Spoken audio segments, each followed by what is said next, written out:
नमस्कार मित्रांनो, आज 15 वर्ष झालं आपण दूध व्यवसायामध्ये गिनी गवत ही वैरण वापरतोय.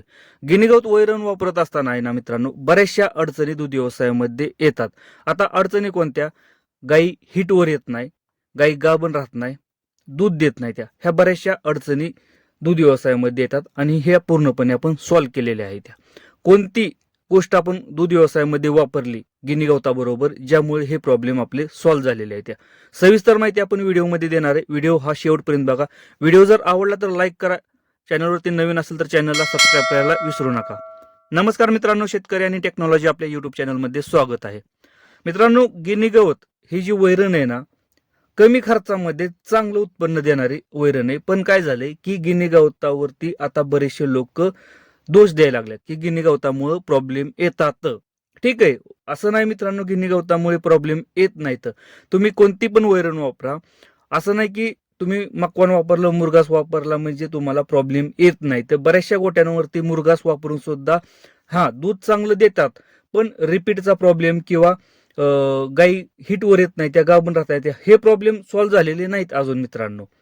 हे प्रॉब्लेम अजून सुद्धा त्या गोठ्यांमध्ये येतात. एक टायमिंगला असा येतो की मित्रांनो, मुरघास कमी झाला की गाई दूध कमी देतात. आणि यावरतीच आपण काय केलं मित्रांनो, मागच्या 15 वर्षापासून आपण गिनी गवत वापरतोय. मुरघास आपण वापरतच नाही का? कारण आपल्याला तो परवडतच नाही. ज्या गोष्टी आपल्याला दूध व्यवसायामध्ये परवडतात ना, त्याच गोष्टी आपण दूध व्यवसायामध्ये वापरतो आणि चांगल्या प्रकारे आता उत्पन्न सुद्धा आपल्याला निघतंय. गिनी गवत वैरण आहे ना मित्रांनो, की जास्त प्रमाणात उत्पन्न देणारे म्हणजे पुरवली जाणारी वैरण आहे. पण त्याबरोबर काय होतं, प्रॉब्लेम काय होतो की गिनी गवत वापरल्यामुळे गाई हिटवरच येत नाही, किंवा हिटवर आल्या ना गाभण राहतात. त्यांचा सोट आहे ना तो पाण्यासारखा येतो. पण याला पर्याय आहेत मित्रांनो, असं नाही की पर्याय नाही, की गिनी गवतामुळे हे प्रॉब्लेम आल्यामुळे त्याच्यावरती आपल्याला सोल्युशन नाही. सोल्युशन आहे, ते फक्त आपल्याला माहित नाही. आता गिनी गवत किती प्रमाणात वापरायचं सगळ्यात महत्वाचं आहे. गिनी गवताबरोबर कधी पण मित्रांनो एक गोष्ट लक्षात असू द्या, तुम्हाला सुकी वैरण पाहिजे. आता सुकी वैरण म्हणजे कोणती पाहिजे?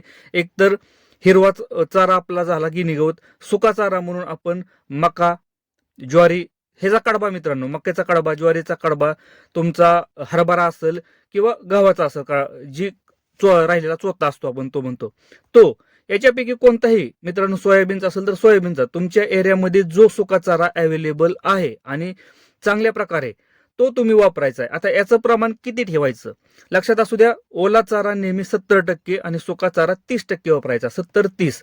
जर सुका चारा जर तुमच्याकडे जास्त असेल तर 60-40चा रेशिओ ठेवला तरी चालतो मित्रांनो. फक्त काय करायचं की सुका चारा जास्त द्यायचा नाही कधीच आणि ओला चारा कमी द्यायचा नाही. ओला चारा तुमचा 60% द्या, सुका चारा 40% द्या मित्रांनो. याचा रेशिओ तुम्ही असा ठेवा मित्रांनो, कोणताच प्रॉब्लेम तुमच्या जनावरांमध्ये येणार नाहीत. कारण जे की पोटफुगे असेल किंवा पोटफुगणं असेल, गोबर बंद त्याला आपण म्हणतो, शेण बंद झालं, हे प्रॉब्लेम जनावरांमध्ये का येतात मित्रांनो? कारण हा जो रेशिओ आहे ना मित्रांनो, हा जर थोडा पुढे मागे झाला ना, हा प्रॉब्लेम गोठ्यामध्ये येतो. आपल्या गोठ्यामध्ये अजून तो प्रॉब्लेम आला नाही, कारण आपण रेशिओ चांगल्या प्रकारे ठेवलेला आहे. आता दुसरी गोष्ट आहे की हिटवर येत नाही त्या आणि गाभण राहत नाही त्या, यावरती आपण एक सविस्तर व्हिडिओ दिलाय. का?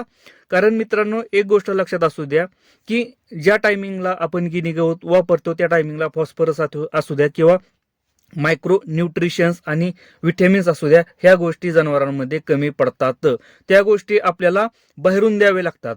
आता आपण काय करतो की बाहेरून म्हणजे काय की जिथं बारकं गोट आहेत ना, तिथं प्रॉब्लेम काय होतो की खुराक हा दिलाच जात नाही, कमी कमी प्रमाणात देतो. दिला म्हणजे कमी प्रमाणात दिला जातो आणि त्याच्यामधून त्या गोष्टी त्या जनावरांना भेटत नाही त्या. म्हणून काय होतं मित्रांनो की जे मायक्रो न्यूट्रिशन असू द्या किंवा फॉस्फरस असू द्या, ह्या गोष्टी त्या जनावरांना भेटत नाही त्या. आपल्याला मिनरल मिक्सचर पावडर आपल्याला कंटिन्यू चालू पाहिजे, सकाळी 50 ते 60 ग्रॅम आणि संध्याकाळी 50 ते 60 ग्रॅम. पण मिनरल मिक्सचर पावडरीनं हा प्रॉब्लेम सॉल्व्ह होणार नाही मित्रांनो. त्याला आपल्याला फॉस्फरसची ट्रीटमेंट करावी लागणार आहे आणि फॉस्फरसची ट्रीटमेंट यावरती आपण सविस्तर व्हिडिओ बनवलेला आहे की आपल्याला 2 ते 3 महिन्यातून एकदा करायची आणि त्यासाठी खर्च किती येणार आहे? 100 ते 200 रुपये. आणि डॉक्टरांकडून ही ट्रीटमेंट आपल्याला करून घ्यायची. टोनोफॉस्फेट नावाचं आपल्याला इंजेक्शन द्यायचंय. किती प्रमाणात द्यायचं सविस्तर व्हिडिओ आपण बनवलेला आहे. तो व्हिडिओ तुम्ही आपल्या चॅनलवरती जाऊन नक्कीच बघा मित्रांनो, फॉस्फरससाठी काय ट्रीटमेंट करायची. ह्या 2 ते 3 गोष्टी आपण जर फॉलो केला ना मित्रांनो, की तुम्ही कधी सुद्धा मुरघास ही आपल्या जनावरांना वापरणार नाही. का? कारण मुरघास हा सगळ्यात महत्वाचं की परवडत नाही. कारण मुरघास जर विकत घालून घालून जर आपल्याला दूध व्यवसाय करायचा असेल तर परवडत नाही, सगळ्यात महत्वाचं. म्हणून आपल्याला लक्षात असू द्या, जिथं 2 एकर 3 एकर क्षेत्र येत ना, त्यांच्यासाठी मित्रांनो सगळ्यात जास्त वरदान असलेलं जे वैरण आहे ना, ते म्हणजे गिनी गवत. आणि गिनी गवताचा वापर करायचा मित्रांनो चांगल्या प्रकारे करायचा. आणि गिनी गवत वापरत असताना ह्या 2 ते 3 गोष्टींची काळजी घ्यायची. सुका चारा वापरा आणि फॉस्फरस असू द्या आणि व्हिटॅमिनची असू द्या, ही ट्रीटमेंट आपल्याला करावीच लागणार आहे. तरच आपल्या गायी व्यवस्थित दूध देणार आहे, त्या गाभण राहणार आहे त्या. नाहीतर मित्रांनो वर्षभर गायी तुम्हाला खाली सांभाळाव्या लागणार आहे त्या. व्हिडिओ जर आवडला असेल तर लाईक करा. चॅनलवरती नवीन असेल तर चॅनलला सबस्क्राईब करायला विसरू नका. धन्यवाद.